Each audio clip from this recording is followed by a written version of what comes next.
Hello friends, ഞങ്ങളുടെ നാട്ടിലൊരു കുളം പറ്റിച്ച് മീൻ പിടിക്കുന്ന പരിപാടിയാണ് നിങ്ങളെ കാണിക്കാൻ പോകുന്നത്. ഞങ്ങൾ കുറേ കാലത്തിന് ശേഷമാണ് എല്ലാവരും കൂടി ഒരു കുളം പിടിക്കുന്നത്. അപ്പോൾ അതിൻ്റേതായ ത്രില്ലുണ്ടായിരുന്നു എല്ലാവർക്കും. പ്ലാനിങ് ഒക്കെ കഴിഞ്ഞ് പരിപാടി തുടങ്ങുമ്പോഴേക്കിനൊരു 3 മണി ആയിക്കണേ. അത് പിന്നെ അങ്ങനെയാണല്ലോ. അത് കഴിഞ്ഞ് ഞങ്ങളെല്ലാവരും കൂടി വെള്ളമൊക്കെ വറ്റിച്ച് ഒരു 2 മണിക്കൂറോളം മോട്ടർ അടിച്ചു. പിന്നെ അതാ മീൻ പിടിക്കുന്ന തിരക്കിലാണ് എല്ലാവരും.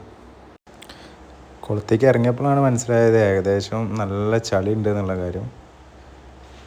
പിന്നെ ഒന്നും നോക്കില്ല, ഇറങ്ങി തപ്പി എനിക്ക് പറ്റുന്ന മാതിരി മീനെല്ലാം പിടിച്ചു.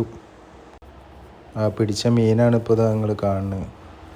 പിന്നെ അതെങ്ങനെ വയറ്റിലെത്തിക്കുക എന്നുള്ള പരിപാടിയായിരുന്നു. അത് പിന്നെ തകൃതിയായിട്ടുണ്ട് നടത്തി. അതാണ് കാണുന്നത്.